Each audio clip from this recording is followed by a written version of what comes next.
स्वागत है आप सभी का पंचऋषि क्लासेस में। हम लोग भारतीय राज्य व्यवस्था का अध्ययन कर रहे हैं और उसी क्रम में हम लोगों ने धार्मिक स्वतंत्रता का अधिकार पढ़ लिया था, अनुच्छेद 25 से लेकर 28 तक का। आज हम लोग अनुच्छेद 29 और अनुच्छेद 30 का अध्ययन करेंगे।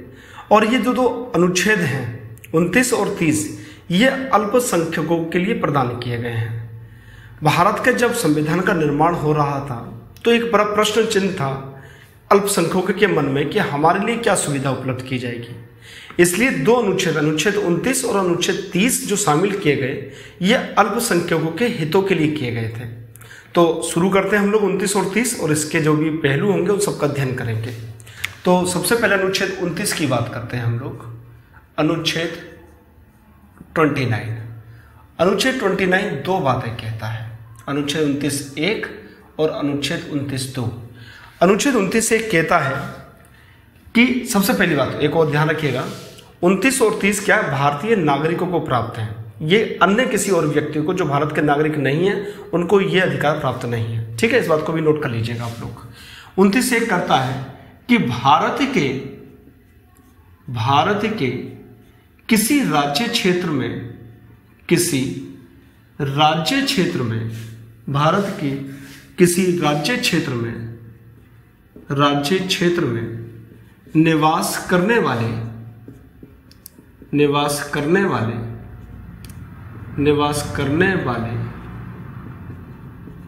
किसी नागरिक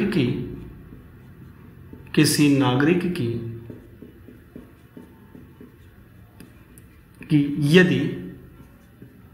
यदि विशेष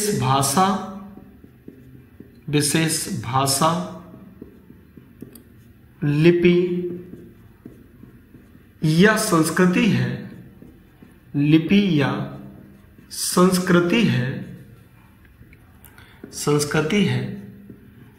तो उसको यानी कि किसको, भाषा लिपि या संस्कृति को, उसको परिलक्षित करने का अधिकार है। परिलक्षित या संरक्षित कर लीजिएगा, इसको ना ब्रैकेट में लिख लीजिएगा, संरक्षित करने का अधिकार है।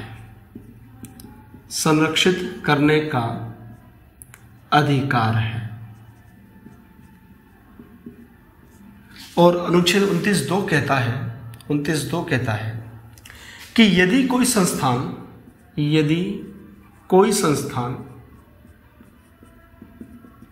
जो राज्य द्वारा वित्त पोषित है,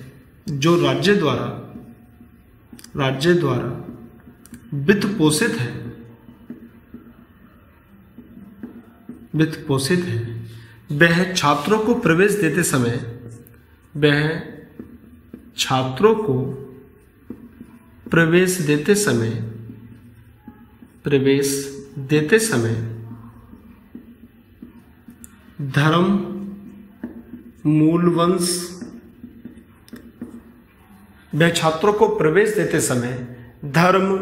मूल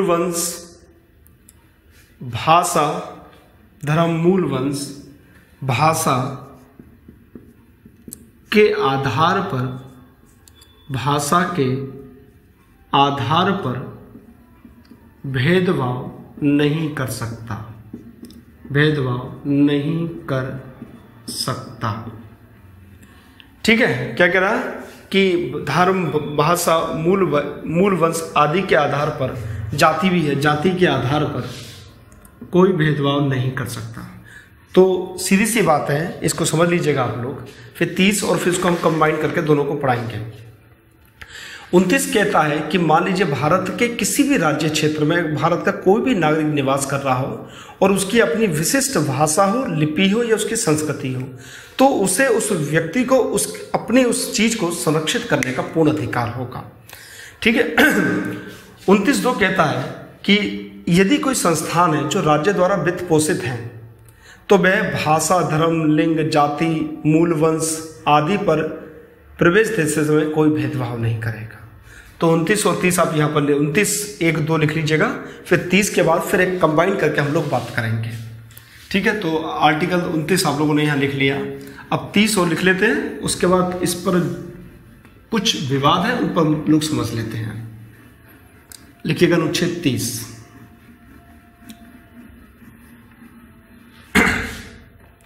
अनुच्छेद 30। अनुच्छेद 30 के भी दो भाग हैं, 30(1) और 30(2). तो 30(1) की बात करते हैं हम लोग। 30(1) ये कहता है कि भाषा और धर्म के आधार पर जो लोग अल्पसंख्यक हैं वो लोग अपनी शिक्षण संस्थानों की स्थापना कर सकते हैं, और न केवल स्थापना कर सकते हैं बल्कि उसका प्रबंधन भी कर सकते हैं। देखिए, भाषा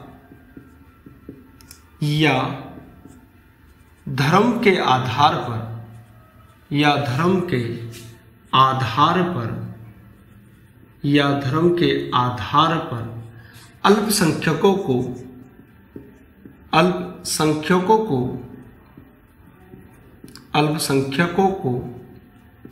अपनी पसंद के शिक्षण संस्थानों की स्थापना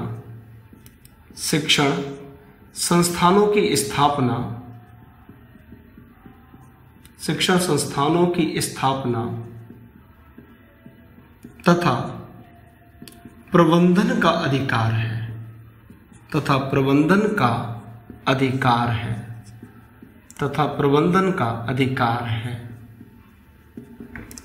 29(1) कहता है। 29(2) कहता है यदि राज्य विद्यालयों को कुछ अनुदान प्रदान करता है, विद्यालयों को या संस्थाओं को, संस्थान लिख लीजिएगा विद्यालय की जगह, संस्थाओं को, यदि राज्य संस्थाओं को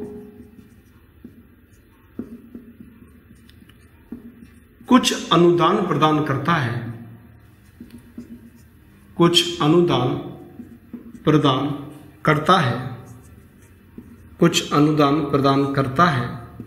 तो वह इस आधार पर भेदभाव नहीं कर सकता कि उसकी स्थापना या वह संस्थान अल्पसंख्यक है, क्या उसकी स्थापना किसी अल्पसंख्यक ने की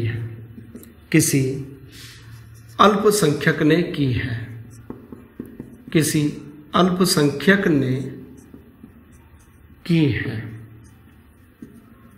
ठीक है। दो बातें हैं कि यदि कोई भाषा या धर्म के आधार पर अल्पसंख्यक है तो वह अपने शिक्षण संस्थानों की स्थापना कर सकता है, और न केवल स्थापना कर सकता है बल्कि उसका प्रबंधन भी कर सकता है। इसके अलावा यदि राज्य संस्थाओं को कुछ अनुदान प्रदान करता है तो वह इस आधार पर भेदभाव नहीं कर सकता कि उसकी स्थापना किसी अल्पसंख्यक वर्ग ने की गई है। ठीक है, दो बातें समझ में आ गई यहाँ पर। अब इससे जुड़े हुए सारे मुद्दों पर बात कर लेते हैं हम लोग। ठीक है, इसको आप लोगों ने नोट कर लिया होगा। ये तो रही संविधान की भाषा। अब इस पर जो विवाद उत्पन्न होते हैं उन बातों पर हम लोग चर्चा कर लेते हैं। कुछ विवाद है इस पर, उस पर हम बात कर लेते हैं। जैसे सबसे पहला विवाद तो यह है कि भैया अल्पसंख्यक है कौन, किसको अल्पसंख्यक कहा जाएगा। तो सबसे पहले तो अल्पसंख्यक के दो आधार बताए गए हैं, और दो आधार हैं भाषा और धर्म। इसके अलावा और कोई तीसरा आधार नहीं है, यानी कि या तो व्यक्ति भाषा के आधार पर अल्पसंख्यक होगा या फिर धर्म के आधार पर अल्पसंख्यक होगा। इसके अलावा कोई तीसरा आधार नहीं लिया गया संविधान में। दूसरी बात, अगर किसी व्यक्ति की जनसंख्या किसी राज्य में 50% से कम है, चाहे वो भाषा के आधार पर हो चाहे वो धर्म के आधार पर हो, अगर किसी एक पर्टिकुलर भाषा बोलने वाले लोग उस राज्य की जनसंख्या के 50% से अगर कम है और किसी धर्म को मानने वाले लोग उस राज्य की कुल जनसंख्या के 50% से कम है तो वे अल्पसंख्यक कहलाएंगे। तो वो क्या कहलाएंगे? अल्पसंख्यक कहलाएंगे। क्लियर है? किसी भी राज्य में उसके समस्त नागरिक अल्पसंख्यक हो सकते हैं। मान लीजिए कोई राज्य है जहाँ पर हिंदू की जनसंख्या मान लीजिए 48% है, मुस्लिम की जनसंख्या मान लीजिए सपोज कर लीजिएगा 45% है, और बाकी अदर आ गए कितने 7%। तो देखिए ये भी 50% से कम है, ये भी 50% से कम है, और ये भी 50%, इसलिए सभी के सभी अल्पसंख्यक हो गए। अर्थात किसी राज्य की जनसंख्या अगर उस धर्म की 50% से कम है, कुल जनसंख्या के 50% से कम है, तो वह अल्पसंख्यक कहलाएगा। पहली बात तो आपको ये बात समझ में आनी चाहिए। इसके बाद 2-3 केस हुए थे, जैसे सेंट स्टीफेंस कॉलेज का केस हुआ था, पीई इनामदार का केस हुआ था, उषा मेहता का केस हुआ था, इसके अलावा TMA पाई फाउंडेशन का केस हुआ था। इन सब केसों में कुछ बातें उभर के आई और सुप्रीम कोर्ट ने इन सबको एक साथ क्लब किया और 4 बातें इसके बारे में बताई गई कि धार्मिक आधार पर अगर किसी संस्था की गठन हुआ है तो वो क्या क्या कर सकते हैं। तो 4 बातें कहीं कि क्या क्या करने का उनको अधिकार है।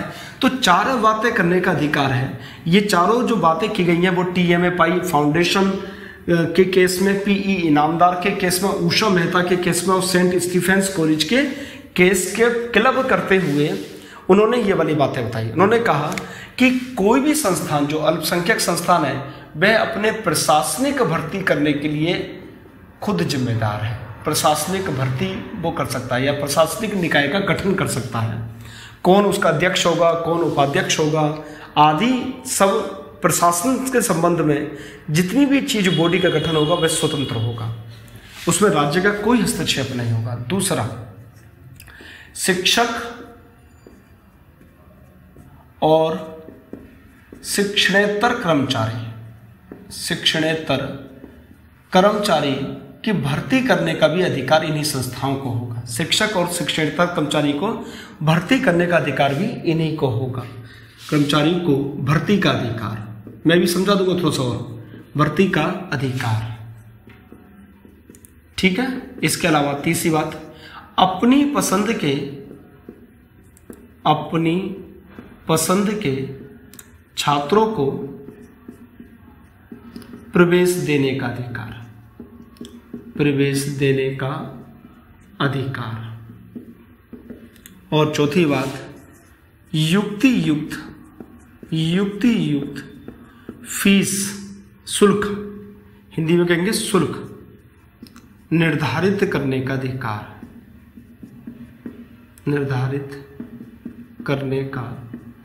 मनीषा जैन के केस में मिला था ये वाली बात का अधिकार, युक्त शुल्क निर्धारित करने का अधिकार। देखिए 4 बातें समझ लीजिएगा। पहली बात, अगर मान लीजिए कोई धर्म के आधार पर किसी संस्था का गठन होता है तो वे अपनी प्रशासनिक बॉडी को, एडमिनिस्ट्रेटिव बॉडी को गठन करने का स्वयं उसको पूर्ण अधिकार है। राज्य में उसमें कोई हस्तक्षेप नहीं करेगा। शिक्षक और शिक्षणेतर, मतलब शिक्षा के अलावा क्लर्क वगैरह या और जो अन्य पोस्ट होती हैं उस पर भर्ती करने का अधिकार इसी संस्था का होगा पूर्ण रूप से, राज्य इसमें दखल नहीं देगा। लेकिन शिक्षा की गुणवत्ता प्रभावित नहीं होनी चाहिए। अब ऐसा नहीं है कि मान लीजिए किसी मैनेजमेंट का कोई आदमी है क्लोज और वो उसकी क्वालिफिकेशन ही पूरी नहीं है और आप उसको भर्ती कर लो, उस वक्त के सरकार आप पर दखलंदाजी कर सकती है। ऐसा नहीं है, पूर्ण रूप से स्वतंत्र नहीं है, लेकिन अधिकांश मामलों में जो आप लोगों के या जिस पोस्ट के लिए जो अर्हता है अगर उसको पूर्ण कर रहा है कोई व्यक्ति तो उसकी नियुक्ति देने का पूर्ण अधिकार इस संस्था को होगा। लेकिन शिक्षा का जो स्तर है वो प्रभावित नहीं होना चाहिए, है ना। शिक्षा का मापदंड या मानदंड जो है वो प्रभावित नहीं होना चाहिए। अपनी पसंद के छात्रों को प्रवेश देने का अधिकार है। अर्थात मान लीजिए किसी धार्मिक संस्था की स्थापना हुई है तो उस धर्म के छात्रों को प्रवेश देने का अधिकार है। लेकिन कितनी अधिकतम सीटें हो सकती हैं?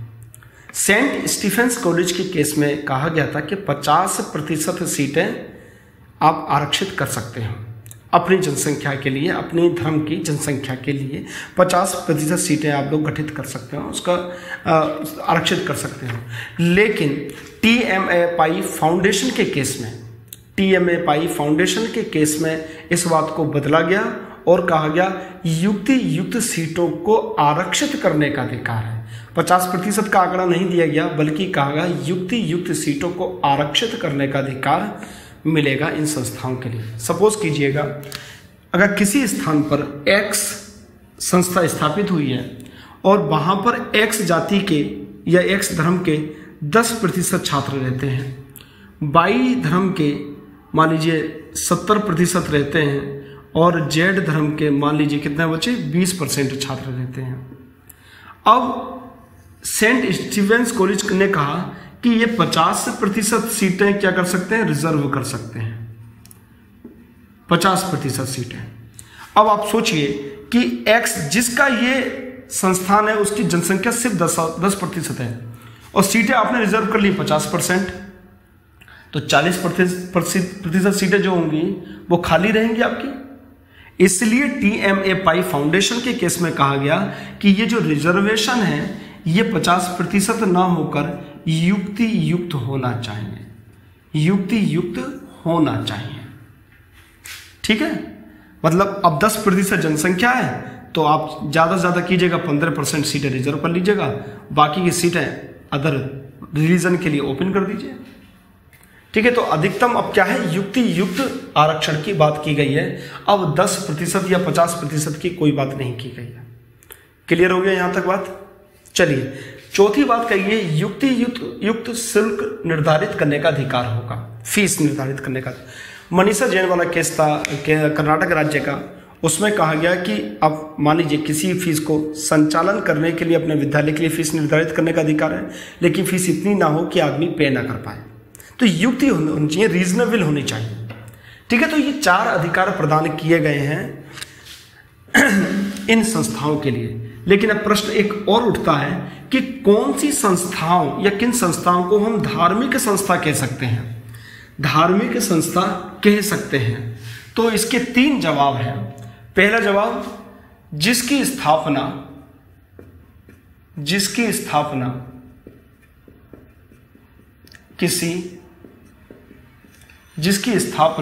किसी धार्मिक समुदाय के द्वारा की गई हो, धार्मिक समुदाय के द्वारा की गई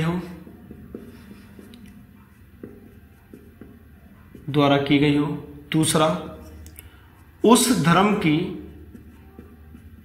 शिक्षा दी जाती हो।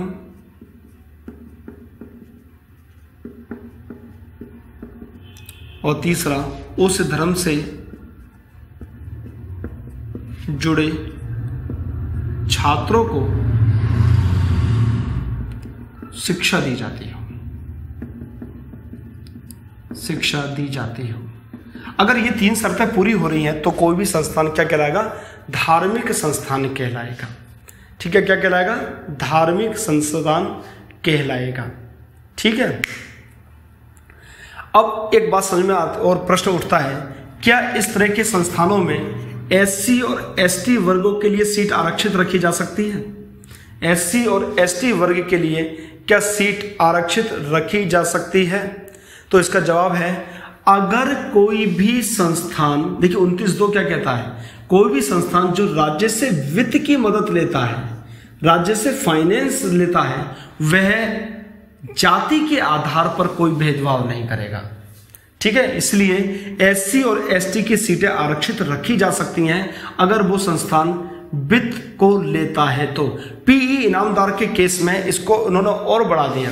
PE इनामदार के केस में कहा गया कि अगर कोई संस्थान जो वित्तीय सहायता नहीं लेता राज्य से, चाहे वो अल्पसंख्यक का हो चाहे वो बहुसंख्यक का हो, वह इस तरह की सीटों को आरक्षित करने का हकदार नहीं होगा। जो भी संस्थान, चाहे वह अल्पसंख्यक का हो चाहे बहुसंख्यक का हो, अगर वह राज्य से किसी भी प्रकार की वित्तीय सहायता प्राप्त करता है तो वह राज्य द्वारा दिए हुए निर्देशों के अनुसार SC, ST और OBC के लिए सीटें आरक्षित कर सकता है, करेगा, कर सकता नहीं, करेगा। क्लियर है? अगर वह राज्य से किसी प्रकार की वित्तीय सहायता प्राप्त कर रहा है तो, और अगर वित्तीय सहायता नहीं प्राप्त कर रहा तो SC, ST और OBC के लिए सीटें आरक्षित करना आवश्यक नहीं है। क्लियर हो गई ये बात यहां तक बात?